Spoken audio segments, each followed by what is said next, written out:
안녕하세요. 사연에 빠지다의 DJ 민영입니다. 오늘 사연자는 성질을 죽이고 사는 게 내 가정을 위하는 일이라 생각하며 살아왔는데 그 생각이 잘못된 생각이었다는 걸 알게 된 일이 있었다는데요. 과연 어떤 사연인지 들어보시겠습니다. 오늘도 두 가지 사연 준비되어 있으니 끝까지 함께 해주시고요. 그럼 오늘의 사연도 함께 만나볼게요. 구독과 좋아요도 잊지 말고 꼭 눌러주세요. 안녕하세요. 저는 30대 남자입니다. 저는 지금까지 살면서 부족한 거라고는 없이 유복하게 자랐어요. 저는 학창시절 내내 주변 친구들에게 부러움을 살 정도로 타고난 금수저였거든요. 하지만 저 나름대로는 알게 모르게 힘든 일이 많았어요. 제가 가장 사랑했던 어머니께서 중학교 때 교통사고로 돌아가시고 나서부터 저는 철저하게 외톨이처럼 살았거든요. 집 밖에서야 친구들과 잘 어울리고 밝은 척 했지만 집 안에서는 항상 혼자였습니다. 어머니가 돌아가셨다는 슬픔은 잠시였고 아버지나 다른 형제들은 금세 본인들의 삶으로 돌아갔어요. 하지만 못난 저는 슬픔에 빠진 채 공부도 하지 않고 방에만 처박혀 울고만 있었습니다. 너 성적이 이게 뭐야? 그래서 의대 근처라도 가겠어? 네 엄마가 막둥이라고 오냐오냐 곱게만 키웠으니 사내 자식이 나약해 빠져서는 에휴. 제 성적이 별로여도 저는 상관없어요. 전 형들처럼 절대 의대 갈 생각 없으니까요. 아버지부터 형들 셋까지 모두 다 의사이거나 의대를 다니고 있다 보니 아버지는 저도 당연히 의대에 가야 한다고 하셨습니다. 아버지는 의사가 아니면 자식 취급을 안 하셨어요. 아버지가 병원장이고 형들이 다 의사인데 네가 의대 안 가면 도대체 뭘 하겠다는 거냐? 하는 일도 없이 아버지 돈으로 먹고 놀겠다는 거야? 의사 말고도 할 일이 수두룩한데 먹고 놀기는 왜 먹고 놀아요? 저도 제가 알아서 제 앞가림은 하고 살 테니까 걱정하지 마세요. 지금 생각하면 저도 그때가 사춘기였나 봅니다. 아버지든 형들이든 다들 저에게 하는 소리가 다 듣기 싫고 그냥 세상이 다 싫었어요. 아이고 말은 잘하지. 더 살아봐라. 그렇게 네 멋대로 산다고 인생이 마음대로 사라지나. 나중에 나한테 도와달라고 울고불고 매달리지나 마라. 절대 그런 일 없으니까 아버지도 저한테 신경 끄세요. 저희 아버지는 유명 병원 병원장이시고 형들도 셋 다 의사예요. 형들은 학창시절 내내 전교 1, 2등을 놓친 적이 없는 천재들이었는데도 의대를 가겠다고 재수까지 해서 결국은 다들 의사가 됐습니다. 아버지께서 워낙 엄하고 권위주의적인데도 형들은 아버지 말이라면 반항 한번 하지 않고 그대로 따랐어요. 그러다 보니 우리 집안에서 저만 돌연변이었죠. 저는 중학교 때까지는 그런대로 공부도 하고 친구도 제법 많았는데 어머니께서 돌아가시고 나서는 성적도 반토막이 나고 친구 관계도 엉망이었습니다. 아버지는 그런 저를 한심하게 생각하셨지만 저는 괜찮았어요. 이제 제 곁에 어머니도 없으니 이 세상에서 저는 혼자라고 생각했거든요. 제가 매일 방에 처박혀 아무것도 안 하고 있으니 아버지는 저를 가만히 두고만 볼 수 없었는지 과외 선생님까지 붙여서 어떻게든 공부를 시키려고 했어요. 그래도 제 성적은 그대로였고 변하는 게 없으니 아버지는 불안해 하셨습니다. 아들 넷을 모두 다 의사로 만들어야 본인이 계획한 대로 되는 건데 그 계획을 제가 자꾸 방해하니 성에 차지 않으시는 거죠. 아버지는 저를 의대에 보낼 수만 있다면 뭐든지 하겠다고 하셨습니다. 그러면서 형들에게 했던 대로 저에게 조건을 걸었습니다. 의대만 가면 아버지가 차도 뽑아주고 네가 가고 싶다는 유럽 변행여행도 보내줄게. 제발 의대만 가. 의대가 무슨 옆집도 아니고 아버지가 가라고 하면 내가 무조건 가야 돼? 형 셋이나 의대 보냈으면 됐지. 욕심 좀 그만 부리세요. 아버지는 좋게 좋게 어르기도 하고 강압적으로 외출 금지에 핸드폰도 뺏어보고 갖은 방법을 다 쓰셨지만 저는 형들과는 달랐습니다. 저에게는 통하지 않았어요. 아버지나 형들은 본인들이 나온 대학이나 의사라는 직업에 대해 자부심을 느끼는 것 같았지만 제가 보기엔 그렇지 않았습니다. 어머니가 교통사고를 당해 곧장 구급차를 타고 아버지 병원 응급실에 도착했지만 어머니는 수술을 받으시던 중 돌아가셨어요. 집안에 의사가 넷이나 있으면 뭐래요. 어머니는 살리지 못해서 제 곁에 없는걸요. 저는 대충 성적에 맞춰서 대학도 가고 취직도 되는 대로 중소기업에 들어갔습니다. 아버지나 형들은 저를 볼 때마다 한심하다는 듯 바라보았어요. 알아서 하겠다고 들어간 회사가 그깟 이름도 없는 회사냐? 에휴, 그것도 직장이라고. 아버지라는 사람은 자식을 대놓고 무시하는데 형제들이라고 다르겠어요. 형들도 저만 보면 못 잡아먹어 안달이었습니다. 그런 회사는 연봉이 얼마나 되냐? 아니다. 뭐 연봉이라고 할 필요도 없이 그냥 최저임금인가. 자그냥 기죽게 왜 그래? 그래도 이름도 없는 지잡대 나와서 취직까지 했으면 얘 수준에 열심히 한 거지. 맞아. 나 최저임금 받으면서 일하고 있고 내 주제에 취직이라도 해서 다행이다 싶어. 역시 의사라 그런가? 형들은 모르는 게 없네. 참 똑똑해. 어릴 때도 형들은 자기들끼리 어울려 놀았어요. 어머니께서 막내인 저만 끼고 논다고 형들이 질투를 했거든요. 그런 형들 사이에서 자라다 보니 저는 웬만해서는 형들이 하는 말에 타격감이 없었어요. 그래봤자 공부만 하던 애들이라 붙어봐야 제가 이기거든요. 형이고 아버지고 그러면 그럴수록 저는 더 가족들에게 거리를 두고 지냈습니다. 가끔은 저도 제가 한심하다고 느껴질 때가 있었습니다. 이렇게 아무 생각도 없이 꿈도 없이 하루하루 숨만 쉬듯 버티듯 사는 게 맞나 싶어서요. 그러던 중에 저에게도 제 편이 생겼습니다. 아내를 만났어요. 아내는 제가 살면서 만난 사람 중 제일 착한 사람이에요. 제가 다니던 직장에서 동료로 처음 만났는데 회사에서도 선배든 후배든 동료든 누구에게나 친절하고 다정했어요. 아내와 함께 다니던 회사에 장애인 직원이 한 명 있었는데요. 그 직원이 농인이었는데 언제부턴가 아내가 그 직원이랑 수어로 대화하더라고요. 알고 보니 그 노인 직원과 함께하는 업무가 많았던 아내는 그 직원을 위해 따로 수어를 배우고 있었더라고요. 단순히 수어에 관심이 있어서 배운 걸 수도 있지만 저는 그런 아내가 천사처럼 보였습니다. 저는 아내에게 반해서 반년을 짝사랑하다 어렵게 고백을 했습니다. 아내는 제 고백을 받아줬어요. 아직도 저는 그때가 꿈만 같아요. 아내도 저에게 마음이 있다는 게 믿을 수 없이 기뻤거든요. 아내와 저는 사내 연애를 1년 정도 하다가 결혼하기로 했습니다. 하지만 행복도 잠시 아버지께서 저와 아내의 결혼을 반대했어요. 예상은 하고 있었지만 그래도 막상 아버지께서 아내를 바로 앞에 두고도 결혼은 안 된다고 단호하게 하시니 저로서는 화가 나더군요. 학벌 직업 뭐 하나 내세울 게 없으면 집안이라도 좋아야지. 이거 뭐 볼 거라고는 어린 나이 말고 아무것도 없으니 결혼은 무슨 결혼이야? 대충 연애나 하다가 헤어져. 아버지, 아무리 제가 미워도 저랑 결혼하겠다고 인사드리러 온 여자한테 그렇게 무례하게 하셔야겠어요? 준영씨 그만해. 아버지 앞에서 그렇게 소리를 지르면 어떡해. 아버님이 보시기에 제가 부족해 보일 수 있지만 그래도 저 준영씨 많이 좋아해요. 결혼해서 잘 사는 모습 보여드릴 테니까 예쁘게 좀 봐주세요. 아내는 대단한 게 아버지처럼 무례하고 몰상식한 사람 앞에서도 밝게 웃으며 예쁘게 봐달라고 했어요. 저는 아내에게 미안해 그만하라고 어차피 허락 같은 거 받을 생각으로 온 거 아니라고 하고는 아내를 데리고 나왔습니다. 이미 제가 아내와 결혼하기로 마음먹은 이상 아버지께서 반대하셔도 할 생각이었거든요.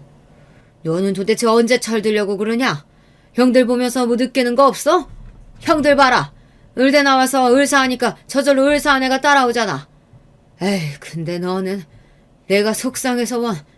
암튼 네가 아무리 한심한 놈이라도 의뢰병원장 아들인 건 사실이니까 그 여자하고는 헤어지고 주말부터 당장 선이나 보고 장가가라. 그 이후에도 아버지는 저를 찾아와서까지 말도 안 되는 소리를 하셨습니다. 아내와 당장 헤어지고 본인이 정해준 여자와 선을 봐서 결혼하라고 했어요. 저는 더 아버지와 이야기할 것도 없이 아내와 혼인신고를 해버렸습니다. 아내는 그래도 아버지께 허락을 받아야 한다고 했지만 저는 그러고 싶지 않았어요. 제가 30년을 넘게 봐온 아버지는 한 번 아니라고 하면 절대 고집을 꺾지 않아요. 괜히 아버지 허락받겠다고 기다리다가는 평생 아내와 결혼 못할 게 뻔합니다. 저희는 잔인 장모님께 허락을 구하고 당시에 제가 혼자 살던 원룸 월세집에서 살림을 시작했습니다. 저는 아내만 있으면 세상을 모두 다 얻은 것 같았는데 아내는 아니었어요. 아내는 매일 저만 보면 미안하다고 했습니다. 본인 때문에 제가 아버지와 등을 쥐고 사는 것 같아 미안하다고요. 저는 아니라고 원래부터 아버지와 형제들은 남처럼 살았다고 그렇게 이야기를 해도 아내는 이 모든 상황이 자기 때문이라고 생각했어요. 아내와 혼인신고를 하고 1년 동안 본가에는 가지 않았어요. 아버지도 저에게 실망해서 다시는 보지 말고 살자고 거의 을절한 상태였거든요. 아내는 명절만 다가오면 얼굴이 어두워져서 속상해했어요. 아내의 그런 모습을 보면 저도 미안했습니다. 우리 집이 아니라 다른 보통의 시댁이었다면 아내는 굉장히 사랑받는 며느리가 됐을 거예요. 아내처럼 착하고 마음씨가 고운 사람을 못 알아보는 아버지가 원망스러웠습니다. 그러던 중 일이 있었어요. 요양원에 계시던 외할머니께서 돌아가셨습니다. 어머니가 돌아가시고 저를 돌봐주셨던 외할머니께서 돌아가셨다는데 제가 빠질 수는 없으니 고민 끝에 아내와 함께 장례식장에 갔습니다. 그곳에서 1년 만에 아버지와 형제들을 만난 거예요. 아버지는 저와 아내를 보고도 아는 체를 안 했는데 마침 저를 발견한 막내 형이 다가오더라고요. 아예 을들하고 살 것처럼 나가더니만 그래도 할머니 돌아가셨다고 하니까 오긴 왔구나. 나한테 엄마나 다름없는 외할머니가 돌아가셨는데 당연하지. 그때였습니다. 막내 형 옆에 있던 푼스 같은 형수들이 불쑥 다가와서는 자기들끼리 궁시렁거렸어요. 어머, 그럼 이쪽이 막내 동서? 반가워요. 나 서방님 막내 형수예요. 동서, 아버님도 계신데 말 조심해야지. 막내 동서는 무슨 막내 동서야. 식도 안 올렸는데. 형수들은 여전했습니다. 형들하고 도플갱어처럼 똑같이 천생연분이더니만 여전히 재수가 없더라고요. 처음 뵙겠습니다. 오수연이라고 합니다. 그때 아내가 허리를 푹 숙이더니 차분하게 인사를 건넸어요. 역시 아내는 저보다 그릇이 큰 사람이었어요. 저라면 인사고 뭐고 그 자리에 오고 싶지도 않았을 텐데 본인도 할머님께 인사드리고 싶다고 따라왔어요. 그때였어요. 자리에 앉아 내내 저를 노려보고 계시던 아버지께서 버럭 소리를 질렀습니다. 다들 장례식장 입구 막고 서서 뭐하는 거야? 어른을 봤으면 인사부터 해야지. 다들 이리 와서 앉아. 아버지의 호통에 사실 저도 좀 놀랐어요. 저를 보면 당연히 모르는 척 하실 줄 알았는데 저와 아내에게도 자리에 와서 앉으라고 했습니다. 그런데 알고 보니 아버지께서 저와 아내를 부르신 이유가 있었더라고요. 외할머니께서 돌아가시면서 아버지께 부탁을 하셨대요. 우리 막내 손주, 자네가 성에 안차 하는 건 아는데 그래도 엄마 두고 먼저 떠난 우리 딸내미 생각해서라도 좀 봐줘. 그래도 우리 막내 손주가 먼저 간 우리 딸 제일 많이 닮았잖아. 외할머니는 어릴 때부터 제일 겁도 많고 마음이 여린 저를 볼 때마다 아들 넷 중에 제가 제일 어머니를 닮았다고 하셨어요. 어머니가 돌아가시고 나서도 그런 제가 안쓰러워 매일 품에 안고 재워주셨습니다. 그런 외할머니의 유언이니 아버지도 안 들어주실 수 없었던 거죠. 사람들 보는 눈도 있는데 내 자식이 식도 안 흘리고 월세 산다는 게 말이 돼? 빠른 시일 내에 결혼식 날짜 잡고 집도 알아봐라. 아버지는 제 눈도 마주치지 않고 무뚝뚝하게 말씀하셨지만 저와 아내를 받아주셨습니다. 결혼식도 하고 집도 구해줄 테니 이사하라고 하셨어요. 저는 처음으로 아버지에게 감사하다는 말을 했습니다. 아버지도 순순히 감사하다고 하는 제 말에 놀라신 것 같았지만 저는 진심이었어요. 저도 이제 예전의 제가 아닙니다. 자존심이고 뭐고 아내도 생겼고 앞으로도 아이도 생길 텐데 내 가정을 위해서라면 아버지가 주시는 도움은 다 받고 싶었어요. 그렇게 아버지와 화해 아닌 화해를 하고 장례식장을 나오는데 주차장에서 형들과 형수들을 마주쳤어요. 언제 봐도 얄미운 형수들은 굳이 제 아내에게 안 해도 될 말을 한마디씩 했어요. 이제 곧 식도 올리면 우리 막내 동서 되는 건데 통성명은 해야죠. 우린 다 동문이고 같은 병원에서 근무해요. 막내 동서는 어느 대학 나왔어요? 작은 형수, 가족끼리 원래 무슨 대학 나왔는지 그런 거 물어보면서 통성명하는 건가요? 어머, 우리야 뭐 다들 동문인 경우가 많으니까 자연스럽게 물은 건데 무례했으면 미안해요, 동서. 아닙니다. 다들 의사 선생님이시라는 이야기 준영 씨한테 들었어요. 너무 대단하고 멋있으세요. 우리 시댁에서는 당연한 건데 대단할 게 뭐 있나. 동서가 특이한 거지. 동서는 좋겠다. 시아버지 병원에서 일 안 해서. 우린 직장 대표가 시아버지라 눈치 엄청 보면서 일하거든. 형수들이 하는 말들은 아버지 말보다 더 들을 가치가 없었어요. 의사라는 양반들이 입만 열었다 하면 자기들 자랑이니까요. 형수, 아버지 병원에서 일하시는 거 그렇게 힘들면 제가 대신 아버님한테 말씀드릴까요? 형수 힘들어서 그만두고 싶어 한다고? 어머머, 서방님, 제가 언제 병원 그만둔다 그랬어요. 아니거든요? 준영이 쟤한테 말해봐야 본전도 못 뽑는데 뭘 그렇게 떠들어? 피곤해 죽겠는데 그만 가자. 형들이나 형수들이나 다 하나같이 한심하고 재수 없었습니다. 저런 인간들이 아버지 병원에 떡하고 버티고 있는데 아버지 병원도 잘 돌아간다는 게 신기할 따름이었죠. 그리고 얼마 뒤 저는 아버지께서 구해주신 아파트로 이사도 하고 식도 올렸습니다. 제가 능력이 안 돼서 아버지께 도움을 받는다는 게 자존심이 상하기도 했지만 그래도 제 아내는 이런 대접을 받을 만한 사람이 마땅하니 앞으로 제가 아버지께 이 도움을 갚으며 살아가야겠다 하는 마음으로 살기로 했습니다. 그래서 다시 아버지 병원에 한 번씩 나갔어요. 사실 제가 20살 때부터 아버지 병원에 주차를 도우러 아르바이트를 갔었어요. 아버지 병원이 규모는 큰데 오래돼서 주차시설이 안 좋거든요. 결혼하고 따로 인사도 못 드렸다고 아내도 아버지께 인사드리고 싶다고 주말에 함께 병원에 갔습니다. 제가 병원에 주차일을 돕는 동안 아내가 원장실에 가서 아버지께 인사를 드리고 오겠다고 했어요. 저는 아내를 혼자 보내는 게 걱정돼서 같이 가자고 했지만 아내는 괜찮다고 했습니다. 앞으로 계속 부딪혀야 하는 일인데 본인이 알아서 할 수 있다고요. 그러던 중 아버지께서 아내에게 마음을 열게 된 일이 있었어요. 아내가 원장실로 가던 중 병원 직원과 환자 간의 소통이 안 돼서 문제가 있었는데요. 그 일을 아내가 해결했나 봐요. 환자가 농인이라 답답해하던 중이었는데 아내가 수어로 도와주게 된 거죠. 그 일을 아버지께서 직접 보시고 아내를 다시 모신 겁니다. 아버지는 아내를 원장실로 데려가 이것저것 물으셨답니다. 여기는 왜 왔는지, 수어는 어디서 배웠는지 이것저것 말이죠. 제가 지금 다니는 직장에 농인 직원이 있어서 몇 가지 배워뒀었는데 이렇게 도움이 될 줄은 몰랐네요. 아, 그리고 오늘 온 건 준영 씨 주차 일한다고 해서 따라온 김에 아버님께 드릴 말씀이 있어요 왔어요. 사실은 아버님, 제가 임신했어요. 사실 아내가 아버지께 인사드리러 온 거기도 하지만 좋은 소식이 있어서 직접 이야기하고 싶다고 해서 함께 온 거였습니다. 아내가 임신을 했어요. 아, 정말... 너무 잘했구나. 잘했어. 다른 며느리들은 일하느라 바빠서 내가 자식이 넷이나 있어도 아직 손주 구경을 못했는데 네가 아주 장하구나, 장해. 저도 몰랐는데 아버지께서 손주를 보고 싶으셨나 봐요. 형들이고 형수고 다들 일하느라 바빠서 아이가 없어요. 아버지야 병원이 전부이신 분이니 손주 같은 건 별로 신경 안 쓰시는 줄 알았는데 그렇게 좋아하실 줄은 몰랐습니다. 심지어 아내에게 돌아가는 길에 맛있는 거 사 먹으라고 용돈까지 주셨대요. 그리고 잘 아는 산부인과도 소개하셨답니다. 병원을 나와 아내와 집에 돌아오는데 아내도 기분이 좋은지 아버지와 있었던 일을 시시콜콜 떠들더라고요. 그리고 얼마 뒤 생각지도 못한 일이 있었습니다. 아버지께서 저에게 먼저 전화를 하셨어요. 거의 1년 만에 있는 일이었습니다. 애가 입덧하는지 몸이 많이 야였더라. 임신해서 직장 생활하기 힘들 텐데 웬만하면 일 그만두라고 해. 돈 때문에 그런 거면 내가 생활비 보내줄 테니까. 순간 저는 당황해서 어안이 벙벙했습니다. 아버지께서 제 아내가 걱정돼서 전화하실 거라고는 생각도 못했으니까요. 더군다나 제가 생각지도 못한 이야기까지 하시니 놀라웠어요. 안 그래도 아내가 임신하고 한 달 동안 입덧 때문에 고생하면서 출퇴근하느라 살이 많이 빠졌는데 그걸 캐치하시고는 직장까지 쉬라고 하시니 놀랍더라고요. 말씀만이라도 감사해요. 제가 수연이랑 상의해 볼게요. 그래.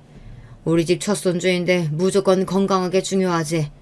괜히 얼마 안 되는 돈 때문에 애 고생시키지 말고 내 말대로 해. 항상 학벌, 직업만 중요하다고 하시던 아버지 입에서 건강이 제일 중요하지 하는 말씀을 하시는데 하마터면 웃음이 터질 뻔했습니다. 그제야 알게 된 사실인데 아버지도 할아버지는 할아버지가 되셨나 보더라고요. 그러던 어느 날이었습니다. 어머니 제삿날이라 본가의 가족들이 모두 다 모였어요. 아내가 임신하고 형들과 형수를 처음 보는 자리였는데 다들 축하한다는 말을 안 하더라고요. 저는 괜히 기분이 상해서 먼저 한마디 했습니다. 다들 아직 못 들었나 봐. 우리 수연이 임신했어. 내가 형들보다 제일 먼저 아빠가 되는 거지.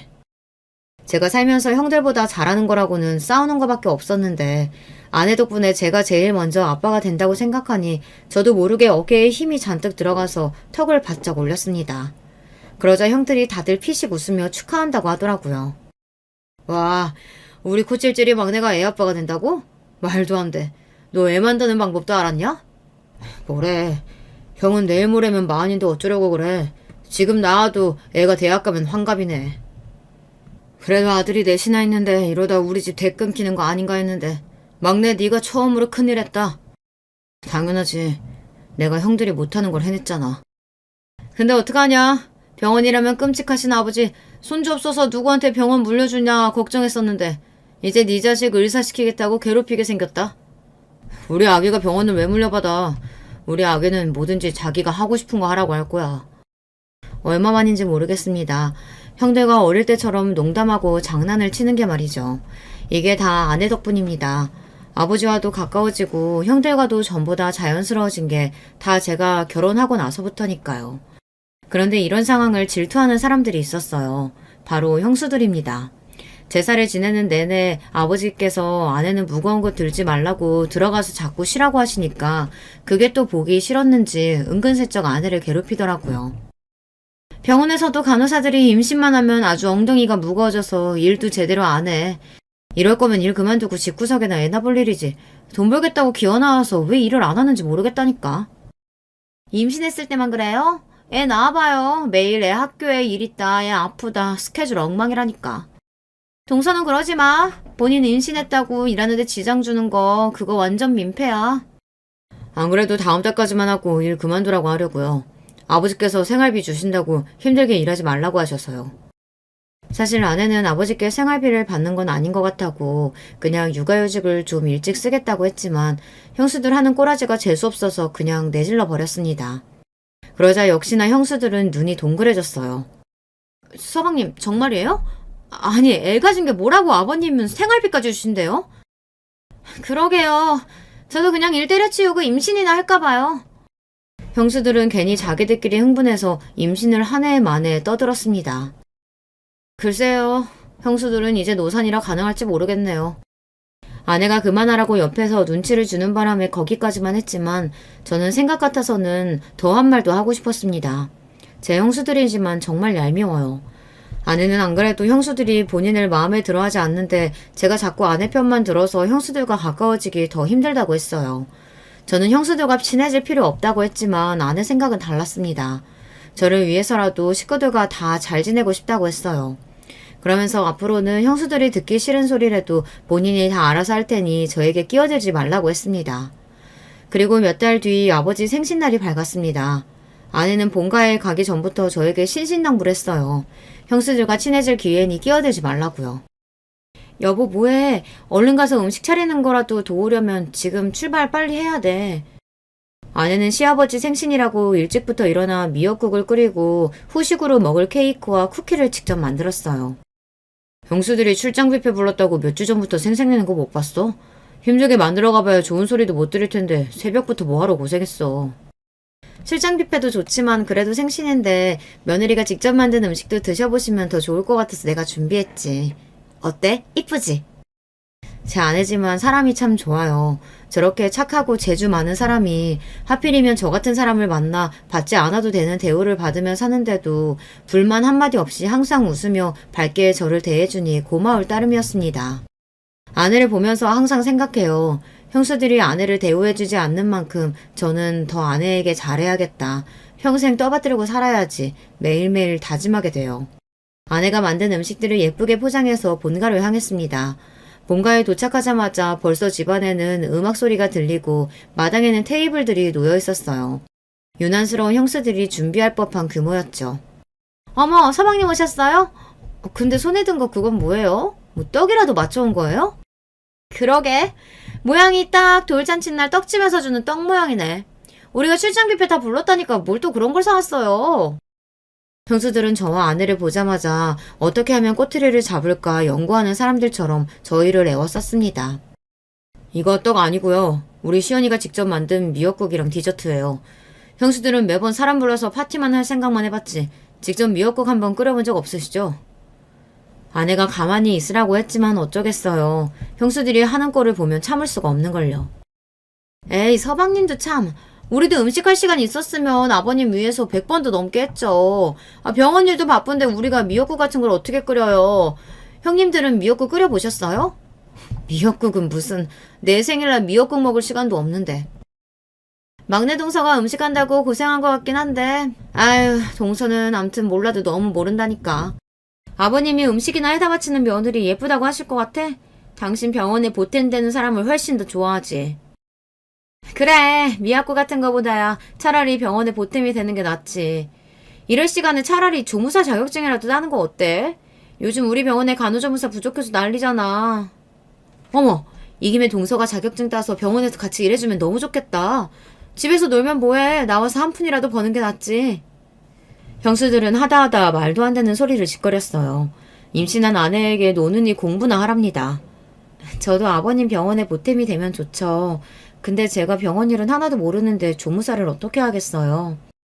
무슨 소리를 들어도 항상 웃어넘기는 아내도 기분이 상할 만했어요. 정말 형수들은 셋 다 을사면 뭐래요. 개념이라고는 없는데요. 하긴 간우조무사는 뭐 아무나 하나. 도대체 뭐가 재밌다고 자기들끼리 깔깔 웃으며 웃는데 저는 기분이 상해서 표정 관리가 안 됐습니다. 욱해서 지금 무슨 소리 하는 거냐고 언성을 높였는데 그때 옆에 있던 아내가 제 손을 지그시 잡더라고요. 그만하라고요. 저는 한숨이 절로 튀어나왔습니다. 말해봐야 뭐 하겠어요. 여우 같은 형수들한테는 무슨 말을 해도 본점도 못 보는걸요. 최소 꼬리 9개씩은 달린 형수들하고는 잠깐도 더 있고 싶지 않았습니다. 그럼 아버지 병원을 위해서 열심히 일하신 형수님들은 마저 하던 일 하세요. 저희는 아버님께 인사드리러 갈게요. 저는 아내 손을 단단히 붙잡고 구미호 같은 형수들 틈에서 벗어났습니다. 아내는 아무렇지 않은 척 미소 짓고 있었지만 얼마나 긴장했는지 손에는 땀이 흥건했어요. 저는 아내에게 미안해서라도 이 생일 파티가 한시라도 빨리 끝났으면 좋겠다 싶었습니다. 그런데 그 정도는 애교였어요. 생일 파티가 시작되고 나니 형수들은 대놓고 제 아내를 무시하기 시작했습니다. 아무리 생일이라도 그렇지 가족들끼리 모이는 자리에 병원 직원들도 초대해서 집안의 가족들보다 아버지 병원 직원들이 훨씬 더 많았어요. 그러다 보니 저와 아내는 낄 자리가 없었습니다. 아내는 자리에 멍하니 앉아있는 게 민망했는지 주방으로 들어가 일하시는 분들 일손을 도왔어요. 제가 하지 말라고 해도 가만히 앉아있는 게 더 힘들다고 하더라고요. 그럼 자기가 해온 미역국이랑 쿠키 아버지께 가져다 드리자. 인사도 못 드렸는데 저렇게 그냥 두면 아버지가 자기가 해온 것도 모를 거야. 일찍 도착해서 아버지께 인사를 드리려고 몇 번이나 방에 갔는데도 아버지께서 방에 안 계셨어요. 병원 직원들이 워낙 많다 보니 아버지께 따로 인사드릴 시간조차 없었습니다. 저는 아버지의 생신을 축하드리는 것보다 아내가 해온 미역국과 디저트를 아버지에게 맛보게 해드리고 싶었어요. 그래서 따로 준비해서 저와 아내가 들고 아버지가 계신 테이블로 갔습니다. 그런데 그때였어요. 저와 아내가 쟁반을 들고 있으니 출장 뷔페 직원인 줄 알았는지 병원 교수님 한 분이 아내에게 물은 어디 있냐고 물은 거예요.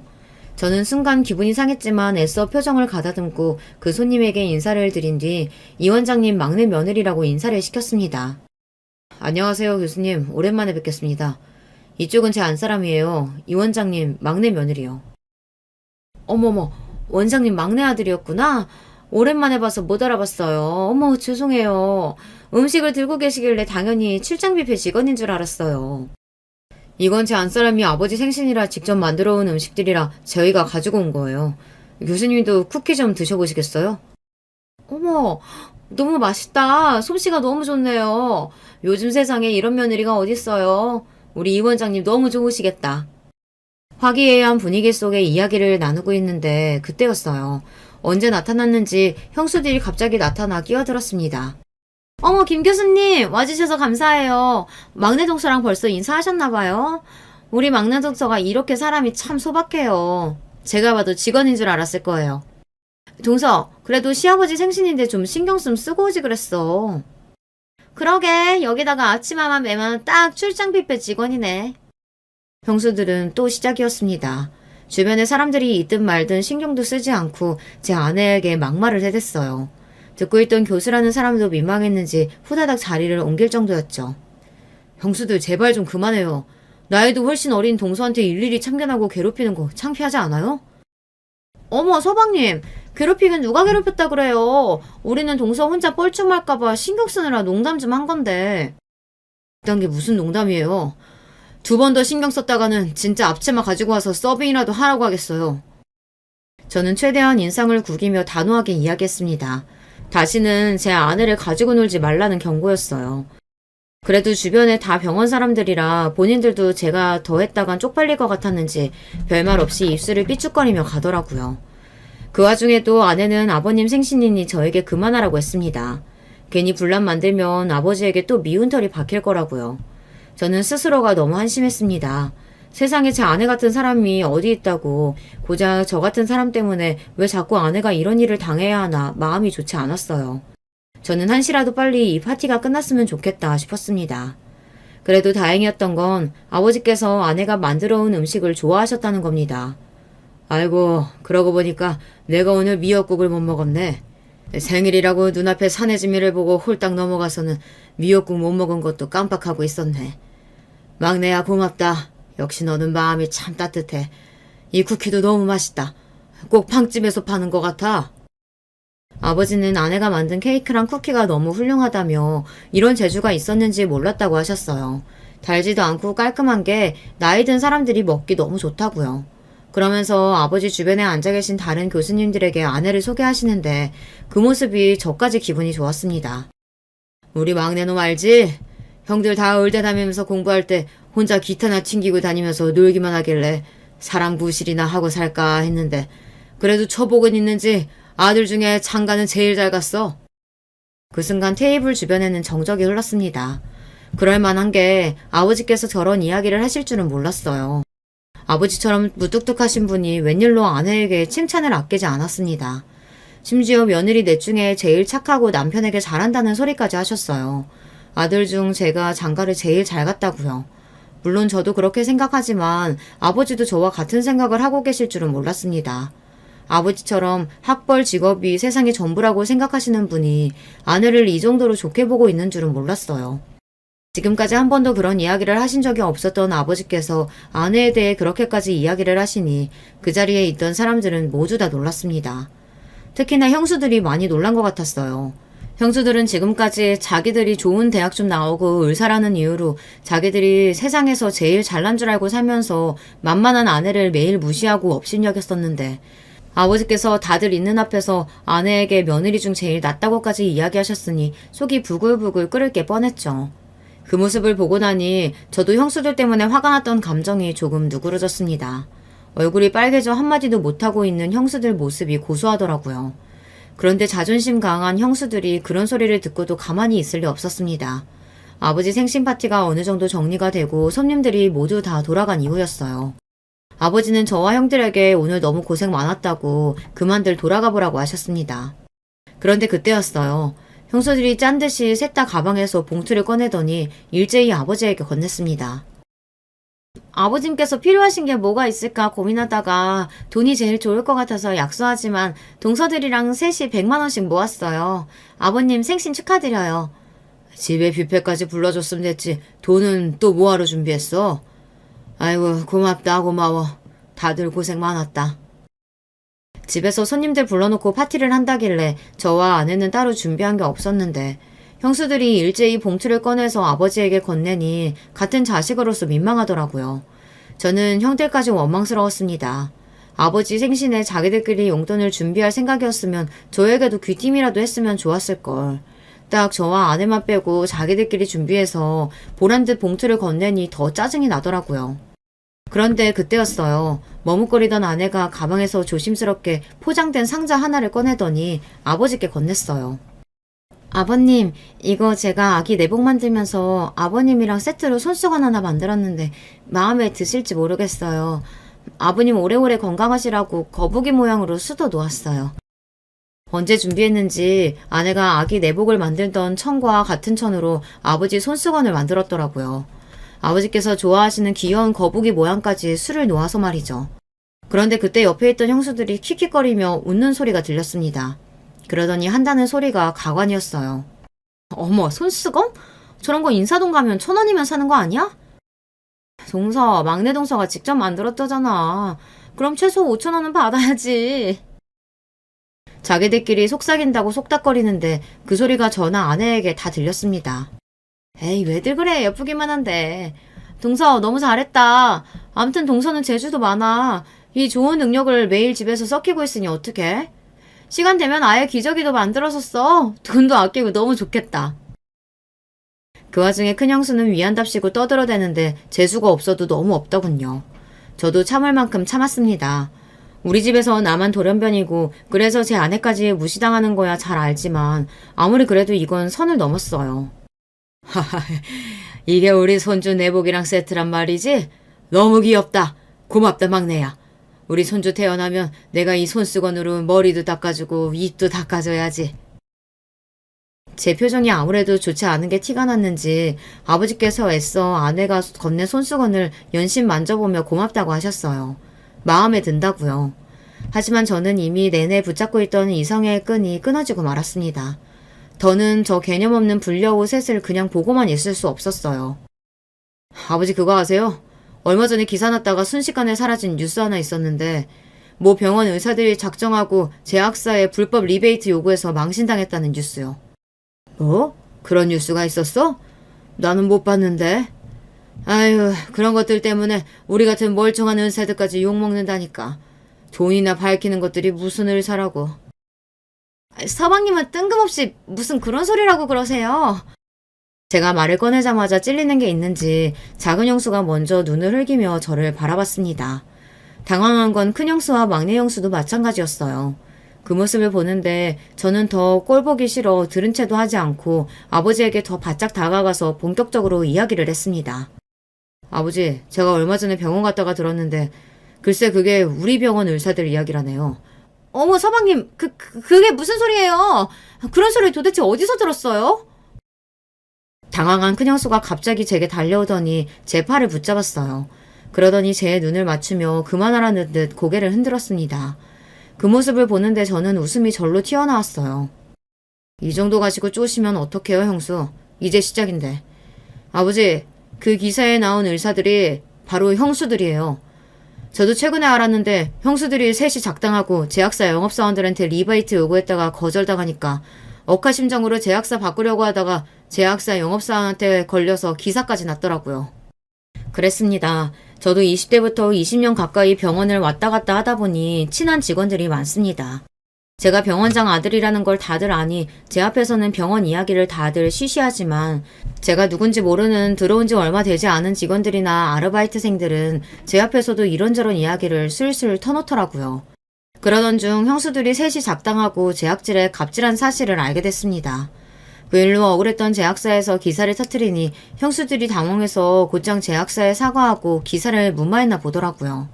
행여나 아버지 귀에 들어갈까봐 몸을 사린 거죠. 이 이야기를 처음 들었을 때 아버지께 이야기를 해야 하나 말아야 하나 고민도 했었지만 지금 와서 보니 제가 뭐하러 형수들 비밀을 지켜주나 싶네요. 뭐야? 이게 사실이야? 너희들 정말 그런 짓 한 거냐? 아버지는 자식들에게는 항상 엄하고 고지식해도 평생을 지켜오신 병원에 대해서는 각별하세요. 어떤 환자에게나 공평하고 친절하십니다. 형편이 어려운 환자들을 위해 지원도 아끼지 않으시는 편이고요. 거기다가 병원 내에 직원들 간의 노사 문제나 거래처와의 관계도 굉장히 중요하게 생각하세요. 당신의 병원과 연관된 모든 사람은 다 가족이라고 생각하시는 분인데 며느리들이 작당하고 거래처에 돈을 요구했으니 이건 절대 좋게 넘어갈 문제가 아니었죠. 아버님, 그게 어떻게 된 거냐면요. 사실 저는 모르는 일이었는데 작은 동서 말이 다른 병원 의사들은 다들 그렇게 한다고 해서 저도 모르게 죄송해요. 제가 윗사람으로서 동서를 말렸어야 했는데. 형님, 지금 무슨 말씀하시는 거예요? 리베이트 이야기 처음 꺼낸 건 형님이시잖아요. 맞아요, 형님. 큰형님이 다 책임지겠다고 하셔놓고 이제 와서 이러시면 어떡해요?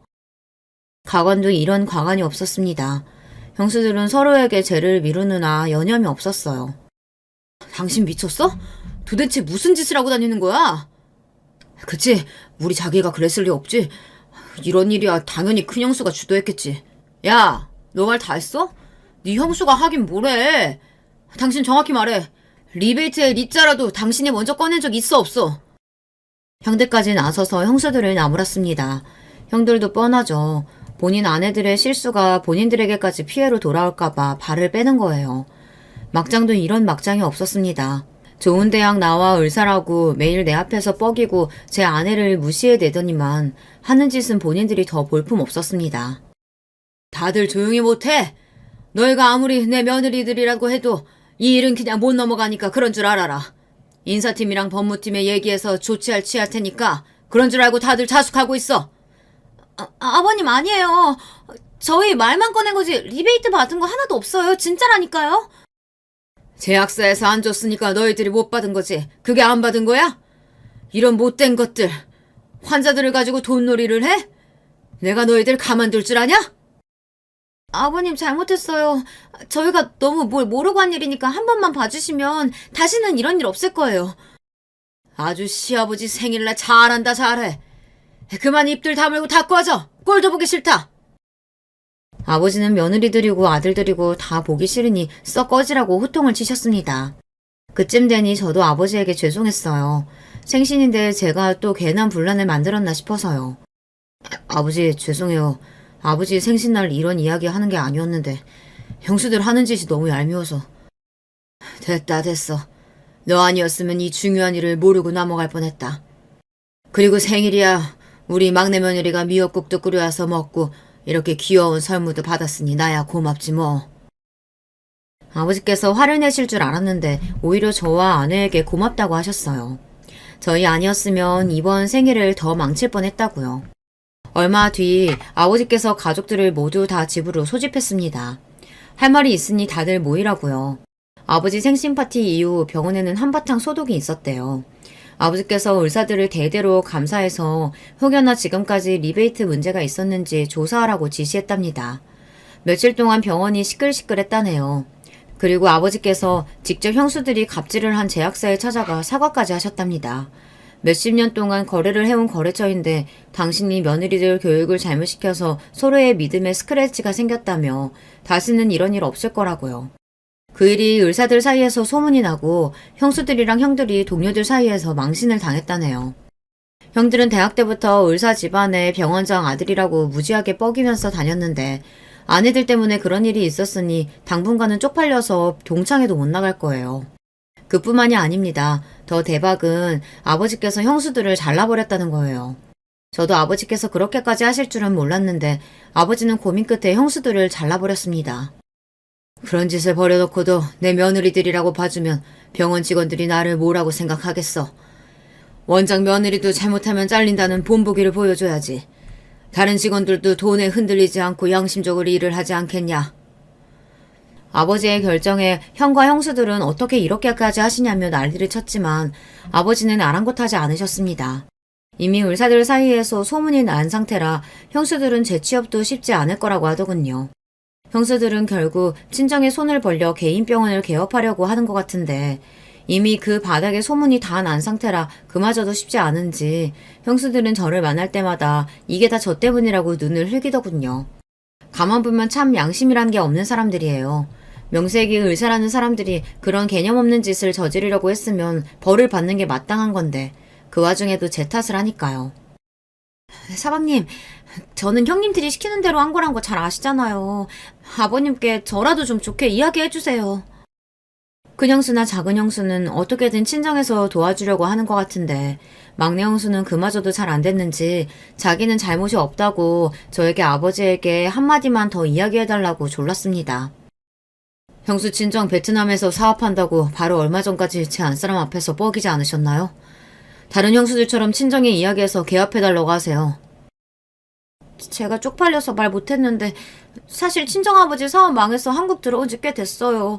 저 이러다가 정말 의사 인생 끝내게 생겼어요.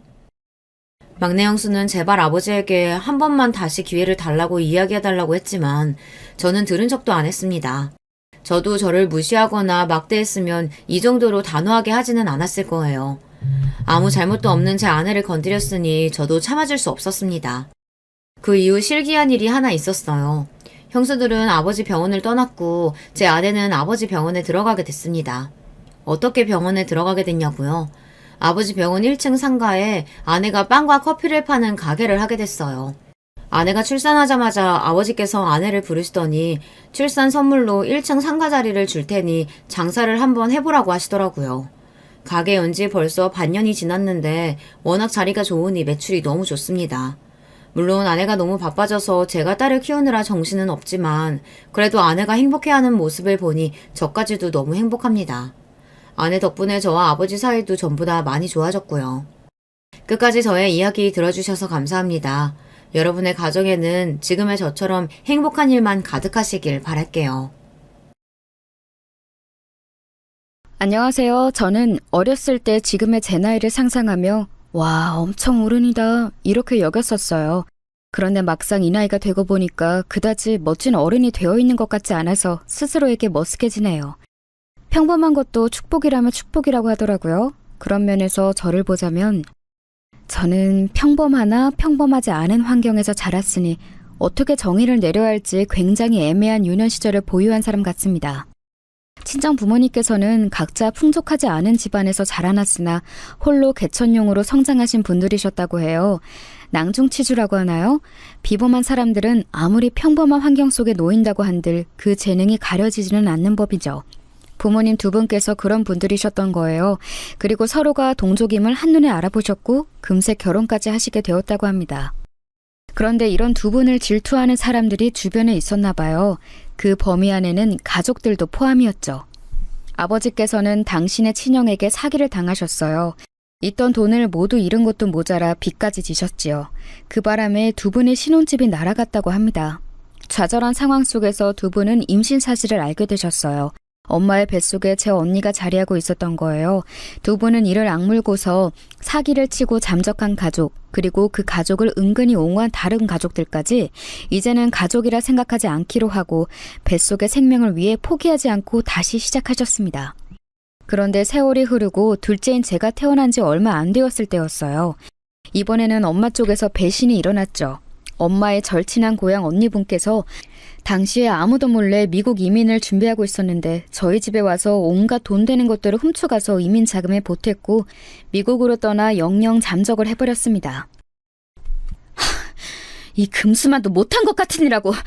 돈이 없어 굶어 죽겠다기에 얼마나 막막할까 싶어서 잘 대해줬건만.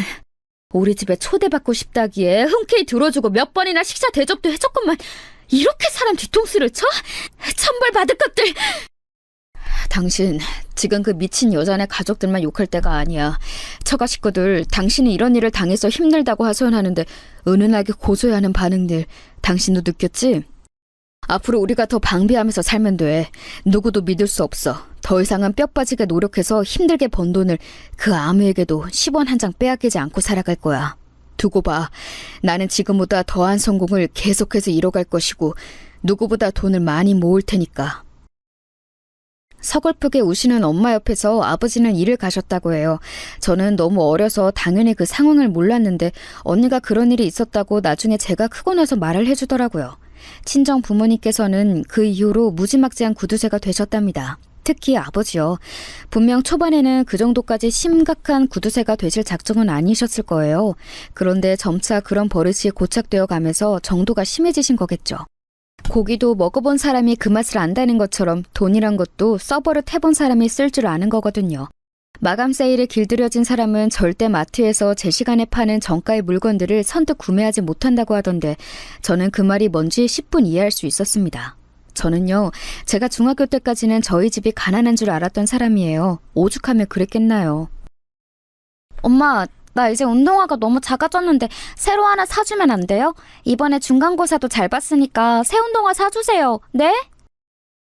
그거 아직 상태가 너무 멀쩡해 보이는데 굳이 새로 사겠다고? 나는 네 나이 때 더 이상 발이 자라지 않았었는데 아유 그래 뭐 신발이 불편하다는데 어쩔 수 없지.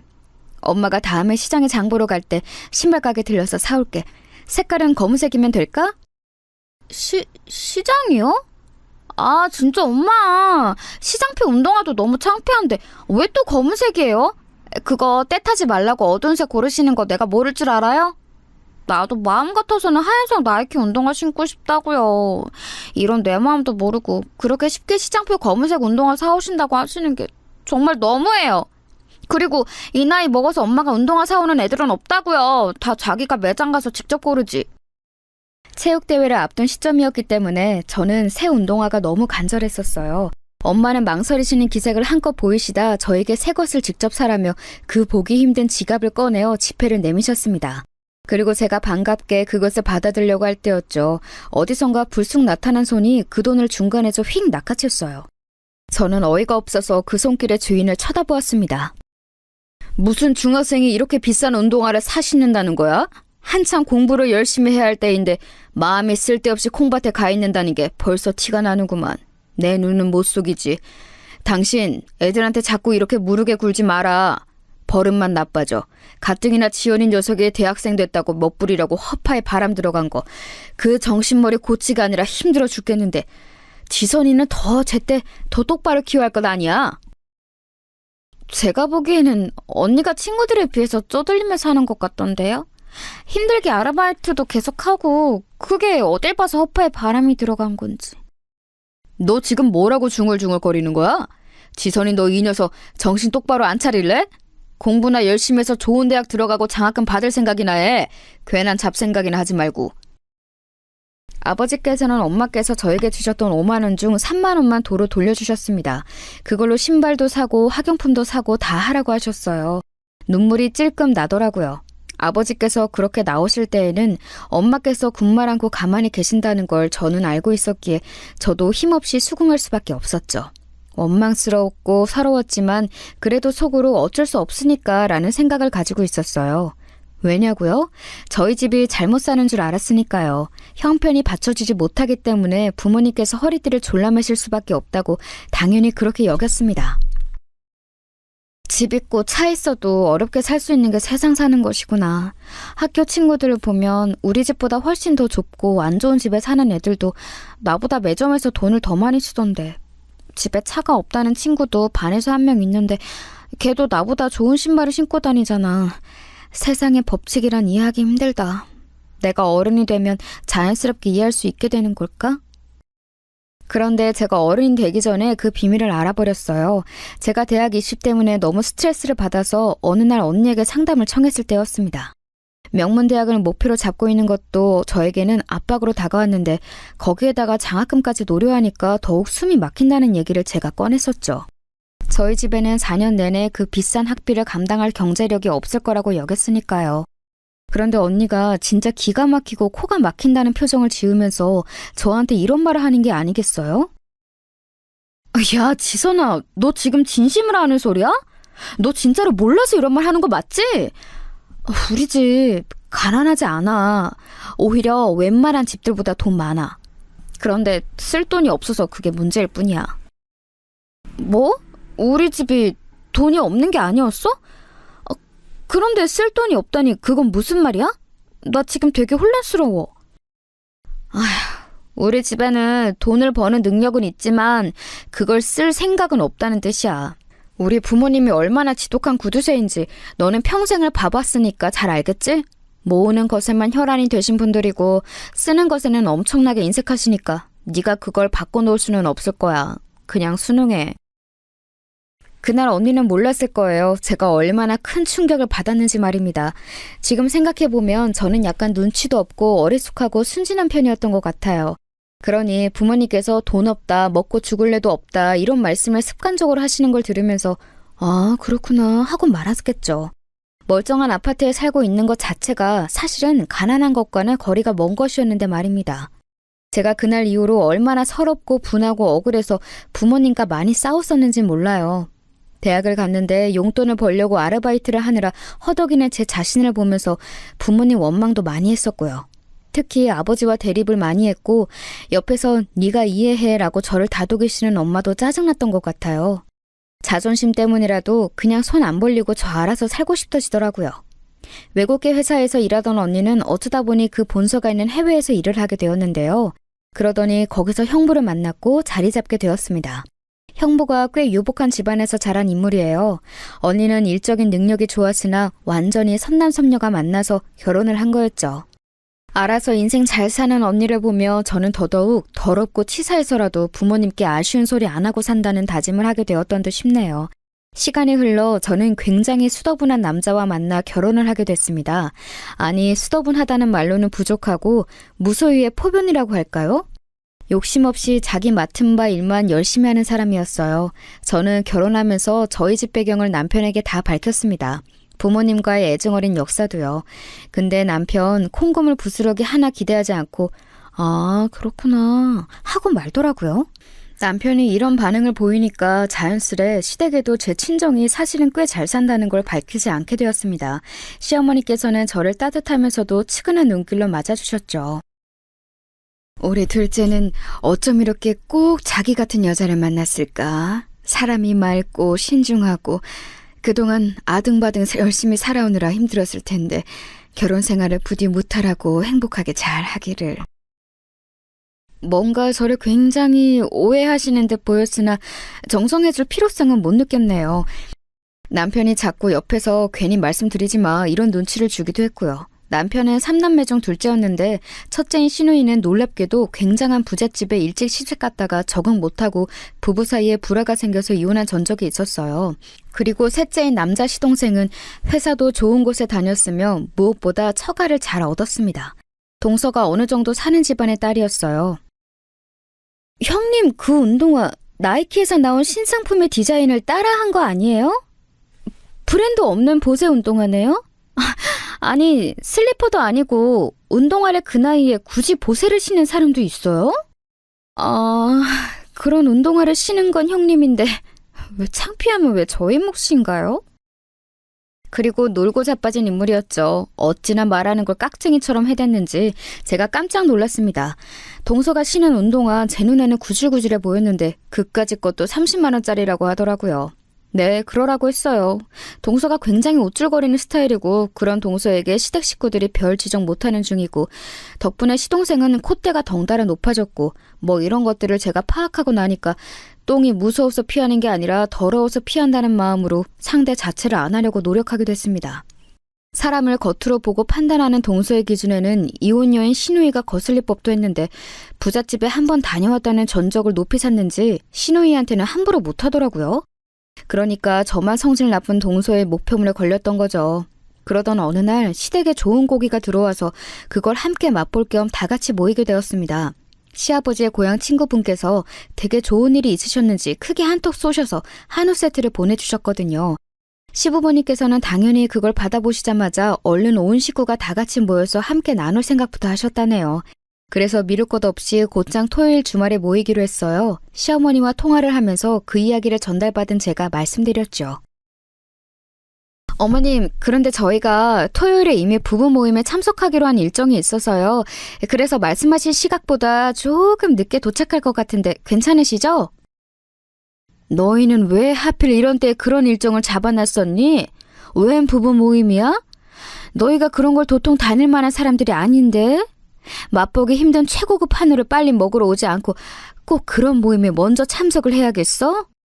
말씀대로 저희도 그런 모임에 원래 나가는 사람들이 아니에요.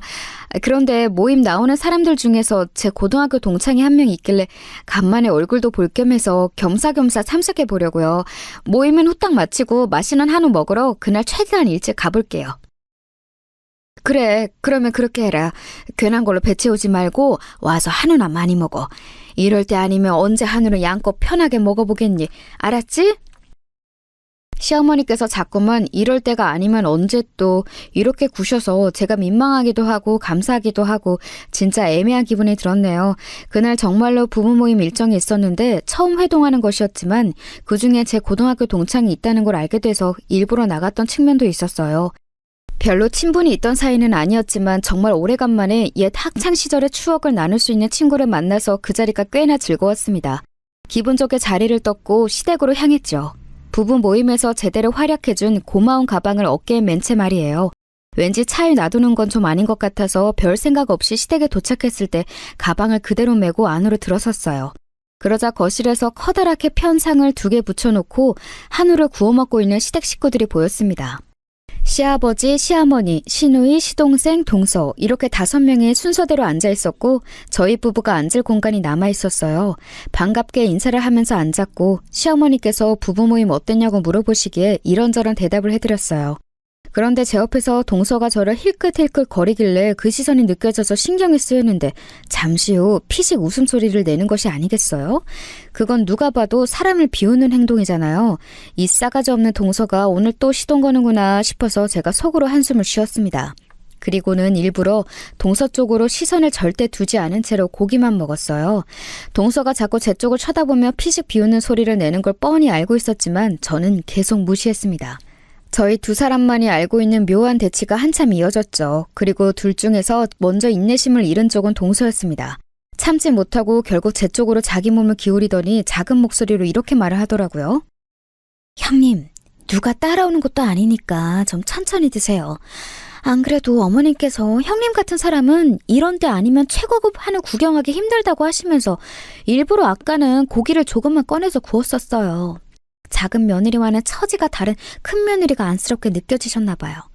그러니까 아직 남은 게 여유로워요. 음미 좀 하면서 드시죠. 그렇게 허겁지겁 드시면 옆에서 보는 사람이 다 민망해져요. 내가 그렇게 허겁지겁 먹었어? 몰랐네. 모임 자리에서는 밥을 워낙 안 먹다시피 했더니 배가 고팠나 봐. 누가 나 안 쫓아온다는 사실을 알려줘서 고마워. 동서 덕분에 천천히 먹을 수 있을 것 같아. 그런데 굳이 어머니께서 그런 말씀 하셨다는 얘기는 나한테 안 해줘도 돼. 어떤 뉘앙스로 말씀하셨을지 나는 이미 아는데 동서가 일부러 안 좋게 나에게 비꼬아서 전달을 하는 것 같거든. 비꼬는 건 지금 형님이신 것 같은데요? 아, 어이없어. 고기 아직 남았다고 알려드려도 지랄이야 진짜. 겉도 속도 간장종지만 하네. 이래서 사람은 너무 없는 형편에서 자라면 안 되는 건데. 저는 제가 동서의 마지막 중얼거림을 잘못 들은 줄로만 알았습니다. 이게 도대체 무슨 신종 무례인가 싶어서 제가 동서를 휙 쏘아보았어요. 그랬더니 다른 식구들이 저희 쪽을 주시하면서 혹시 뭔 일 났나 싶어서 당황한 눈치들을 보이는 거예요. 이렇게 기분 좋게 모인 자리에서 제가 분위기를 망치고 싶지는 않았어요. 그래서 얼른 고개를 꾸벅하며 아무것도 아니라는 표시를 해보이고는 고기 먹는 것에 집중하는 척을 했습니다. 그런데 사실 그 이후로 고기 맛도 별로 안 느껴졌어요. 너무 짜증이 나서요. 이번에야말로 동서한테 크게 한마디 해줘야 하나 이런 생각이 들었습니다. 잠시 머릿속으로 동서한테 훈계를 하는 상상을 하고 났더니 기분이 좀 괜찮아지더라고요. 그래서 웬만하면 그날 그대로 참고 넘길 작정이었어요. 하지만 동서가 기어이 선을 먼저 넘고 말았습니다. 고기를 다 먹고 나서 뒷정리를 하고 있을 때였어요. 형님이 설거지를 하시면 제가 그릇들 싹 모아서 정리한 다음에 싱크대에 갖다 드리고 식사상 마무리 정리 다 하고 그런 작업할게요. 그래? 그럼 그렇게 할까? 난 우선 싱크대에 나온 그릇들부터 먼저 설거지 시작할게. 동서가 이쪽으로 접시대를 쫙 날라줘. 동서가 그렇게 일을 하자길래 괜찮겠다 싶어서 따랐더니 웬걸요. 동서는 말 그대로 접시만 무식하게 싱크대 위로 쌓은 게 전부였어요. 접시 위에 잔반이 좀 남아있으며 그걸 음식물 쓰레기통에 따로 정리를 하고 싱크대 위로 올리는 성의는 보여줄 수 있는 거잖아요. 그런 것도 없이 그냥 저녁상 위에 남아있었던 그대로를 저에게 계속 날라주었습니다. 참고로 신우이는 후식 과일 준비에 들어간 참이었고요. 며느리 둘이서 마무리를 하는 상황이었는데 동서는 접시만 날라버리고 그저 룰루랄라.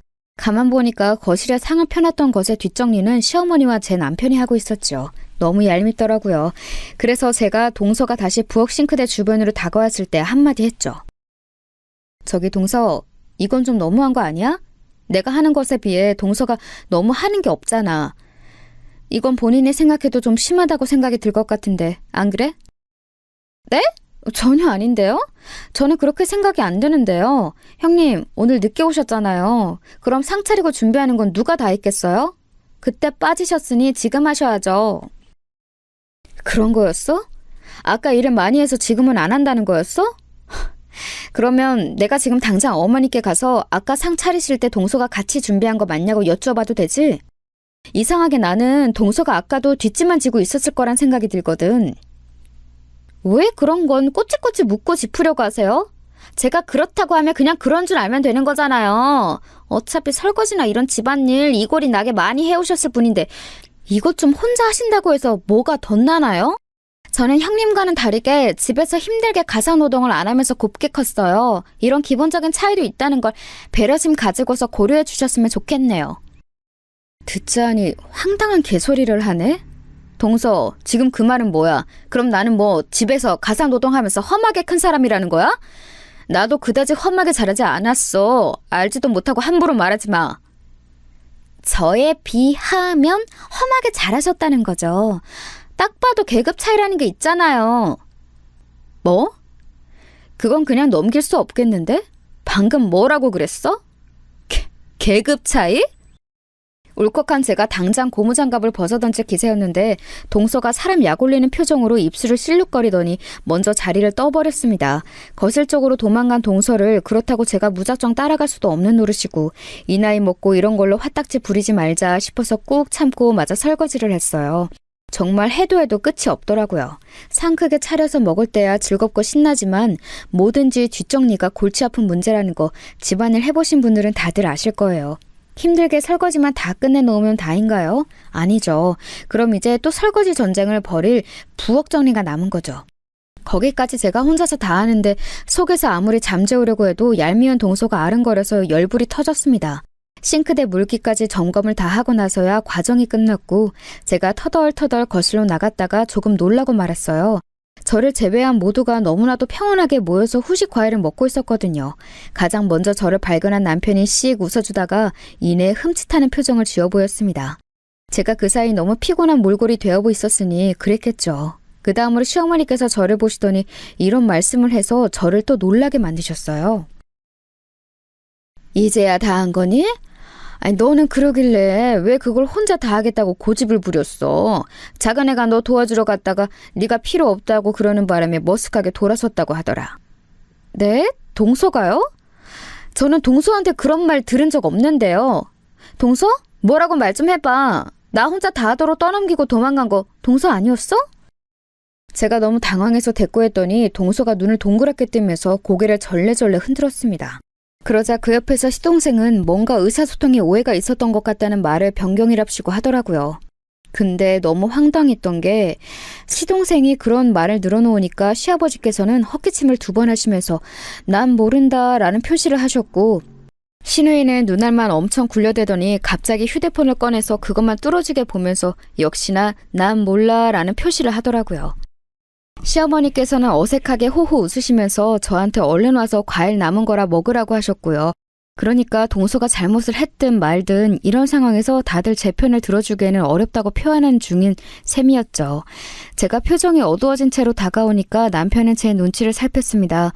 저한테 입모양으로 내가 한마디 할 거야? 이러더라고요. 아유, 그냥 또 오지게 똥 한번 밟은 셈 치자 싶어서 남편에게 고개를 도리도리 해줬어요. 이때 집에 가기 전에 얄미운 동서 뒤통수나 칠수인 척 한번 후릴까 말까 이런 고민을 혼자 속으로 하고 있었습니다. 저는 그런 생각으로 멍하게 있었고 시선은 의미 없이 텔레비전에서만 고정하고 있던 상태였는데요. 그래서 몰랐어요. 시댁 식구들이 뭐 때문에 시시덕거리면서 이야기를 나누고 있는지 말입니다. 아니 정확하게는 동서가 시시덕거리는 이야기를 나머지 식구들이 듣고 있는 것이었죠. 잡담이 들려오든 말든 저는 멍하게 생각하는 것만 이어가고 있었는데 갑자기 동서의 목소리가 카랑카랑하게 날아들었어요. 형님, 아무리 그래도 샤넬 가방을 가품으로 매시는 건 너무 티나는 거 아시죠? 아까 부부 모임에 다녀오셨다더니 어쩜 좋아요? 거기 계셨던 분들 이거 가품이라고 다들 그렇게 생각하셨을 텐데. 뭐? 동서 지금 내 가방 보고 있는 거였어? 방에다가 둔 줄 알았는데 거실 구석에 뒀었나 보네. 남의 가방은 왜 살펴봐? 그리고 웬 가품 타령이야? 남도 아니고 가족끼리 너무 그렇게 구실 필요 없어요. 집안에서 만신당하고 바깥에서 망신 안 당하는 게 낫죠. 안 그래요? 제 생각인데 형님, 부부 모임에서 만난 그 분들한테 뒤에서 비웃음 엄청 당하시겠다. 제가 조언 드리는데요. 오늘 만났던 그 조합하고는 다시 만나지 마세요. 다른 명품도 아니고 샤넬을 이렇게 티나게 가품으로 메고 다니는 거 대학생들이나 할 법한 짓인데 너무 창피한 일이라고 다들 그렇게 생각하고 있을 거예요. 다시 안 만나시는 게 상책이죠. 제가 정신을 빼놓고 있던 사이 동서가 제 가방을 살펴보고서는 멋대로 이거 가품이다 라고 떠든 모양이었어요. 그런데 제가 반응이 없자 굳이 저를 불러서 공개 망신을 준 것이었죠. 정작 부부 모임 현장에서는 제가 망신을 당하지 않았건만 동서의 말이 너무 황당하고 우스웠습니다. 그 부부 모임에서 만난 고등학교 동창은 제가 메고 나간 가방을 보면서 우와 소리를 냈었고 저와 함께 명품 이야기도 나눴어요. 그런데 제가 솔직하게 명품에는 문외한이라고 밝히니까 사실은 자기도 명품 세계는 잘 모르는데 허세를 부리고 싶은 마음에 가끔 공부한다고 그 친구가 그랬습니다. 그러면서 학교 다닐 때 저를 알았는데 집은 잘 사는데 검소하느라고 은근하게 소문난 걸 들었었다고 했어요. 학창시절 그대로 제가 잘한 것 같다면서 그 친구는 웃었죠. 저는 마냥 따라 웃을 수 없어서 샤넬 가방만 매만지며 상념에 잠겨 있었던 것 같아요. 아무튼 그런 시간을 보낸 후였는데 동서가 멋대로 짐작과 평가를 동시에 한다는 게 어이가 없었습니다. 동서가 언제부터 명품 감별사였어? 그거 가품 아니고 진품이야. 동서는 나보다 명품에 대해 잘한다는 사람이 그런 것도 몰라보면 어떡해? 진품은 지금 이게 800만 원이 넘는데 형님이 그걸 어떻게 사셨다는 거예요? 설마 그 정도 형편의 사치를 꿈꾸시면서 엄청나게 무리는 하실 분은 아니신 것 같고 근데 진품이 맞다고 자신하시고 아, 알겠다. 진품이라고 주장하면서 파는 인터넷 업체에서 사셨죠? 가격은 진품의 절반 정도밖에 안 돼서 혹하셨을 테지만 애석하게도 형님, 그건 다 가품을 하는 거예요. 무지한 사람들이나 그런 데서 사놓고도 자기가 진품을 맨다고 착각하는 거라고요. 어머, 우리 형님 어쩜 좋아. 너무 안타까워. 울상을 짓는 척하는 꼴이 이제는 정말로 못 봐주겠더라고요. 시아버지께서는 이런 상황이 불편하시다는 표정으로 당장이라도 자리를 뜨실 기세였고요. 시어머니께서는 이게 진품인가 아닌가를 신우이한테 물어보고 계셨습니다. 신우이는 엄청 당황한 표정으로 제 가방을 뚫어지게 쳐다보면서 아리송하다는 눈빛을 하고 있었고요.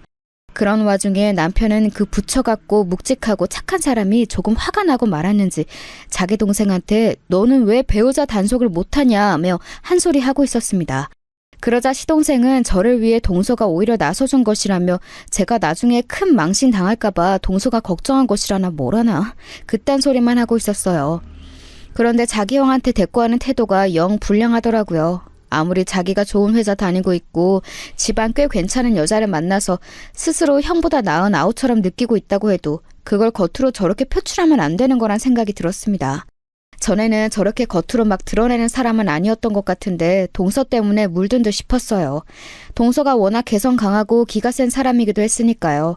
저는 이 혼란스러운 시댁의 현장을 찬찬히 뜯어보며 어처구니 없는 한숨이 저절로 흘러나왔습니다. 이런 상황의 원흉인 동서에게 제가 슬그머니 말을 건넸죠. 동서, 슬슬 어머니께서 내가 가품을 사기당한 건 아닌지 걱정하시는 눈치인데 동서가 일 버렸으니까 직접 수습해. 참고로 이 가방은 진품이고 내가 직접 구매하지는 않았지만 백화점에서 유통된 진짜 배기가 맞아. 직접 구입을 안 하셨으면 꺼림칙한 부분이 있을 수밖에 없죠. 가품인 것 같다고 지금 저한테 돌려서 심경 고백하신 거 맞죠? 아, 엄청 웃긴다.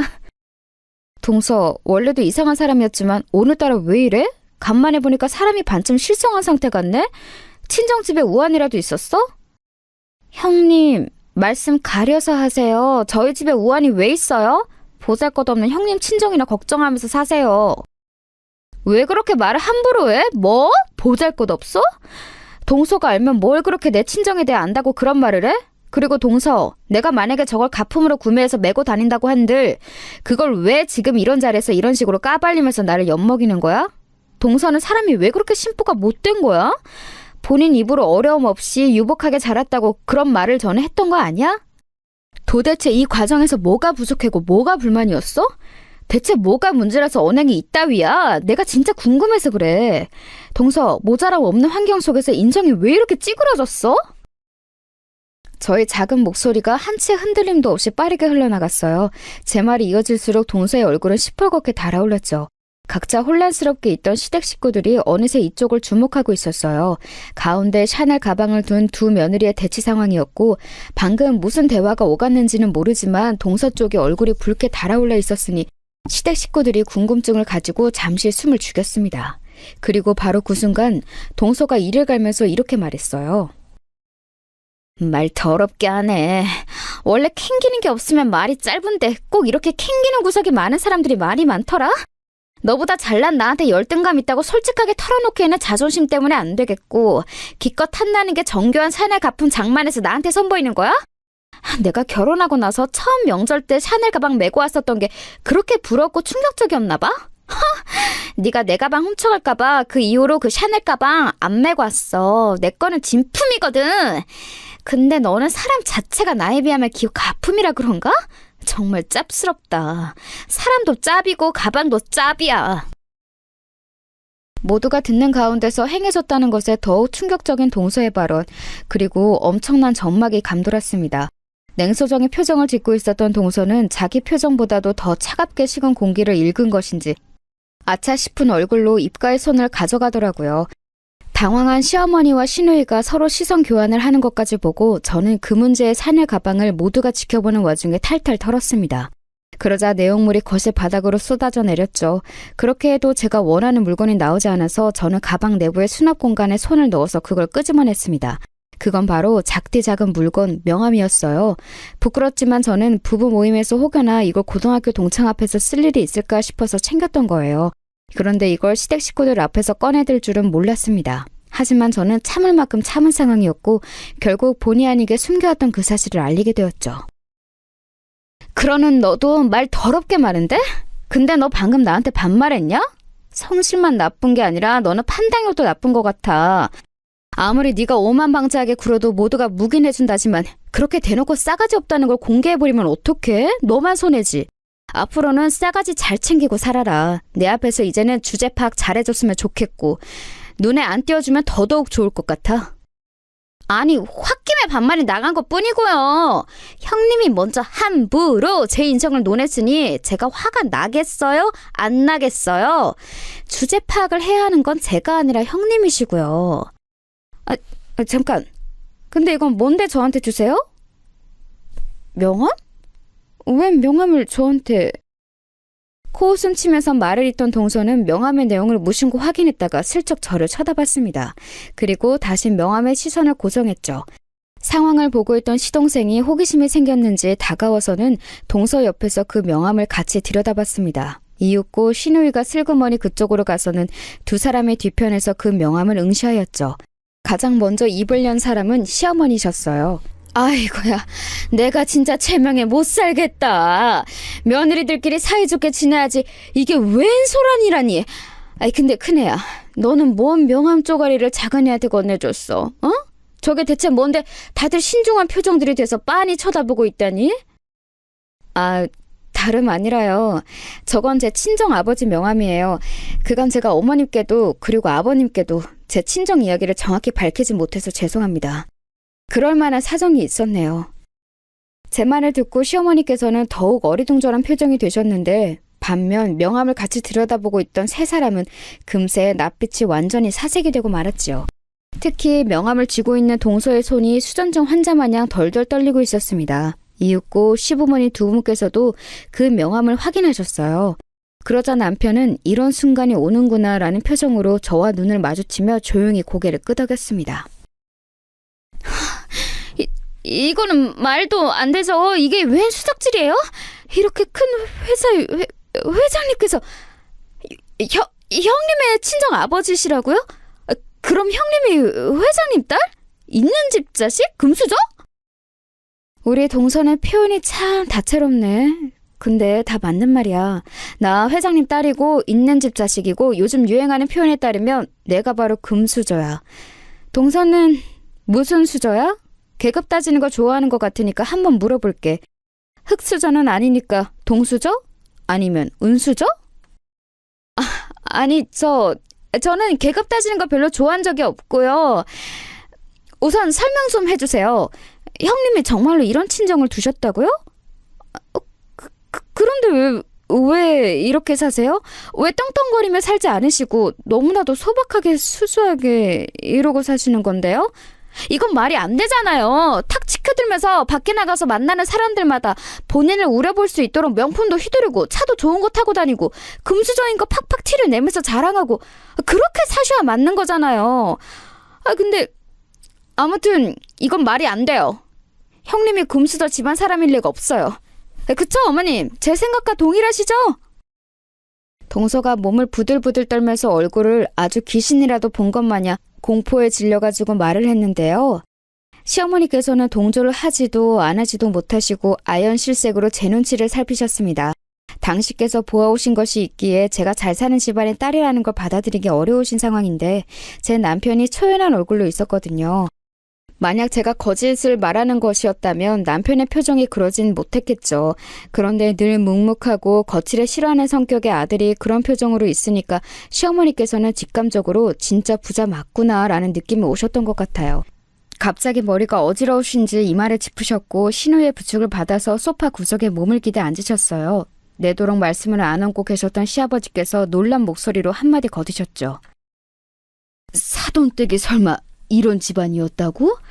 나는 여태껏 박하 사돈께서 일찍이 건강상 문제로 직장을 그만두시고 소일거리나 하면서 그렇게 사시는 줄로만 알았는데 그런데 이런 회사의 회장님이셨기 때문에 일반적인 출퇴근 업무를 안 하신 거였어? 이럴 수가. 그간 대체 이런 엄청난 사실을 왜 숨긴 거냐? 무슨 이유로? 숨기려고 했다기보다는 굳이 말씀드릴 필요성을 못 찾았던 것 같아요. 하지만 아버님, 어머님 입장에서는 제가 숨겼다고 느끼시겠죠. 죄송합니다. 솔직히 말씀드리자면 제 친정 아버지께서 몇 번의 고비를 겪으신 끝에 절치부심으로 성공을 맛보신 분이라 그런지 굉장히 매사에 철두철미하시고 엄청난 구두쇠예요. 자식한테는 돈을 쓰실 법도 하건만 도통 그러지 않으셔서 제가 결혼 전에 친정 아버지하고 엄청 싸운 적이 몇 번 되네요. 서로 가치관이 많이 달랐거든요. 아, 참고로 이 명품 샤넬 가방은 제 친정 엄마께서 제가 혹시 기죽으면서 살까봐 사주신 거예요. 이게 생겨서 좋았고 어깨에 힘이 들어갔던 것도 사실이지만 기가 죽어서 지낸 적은 없었어요.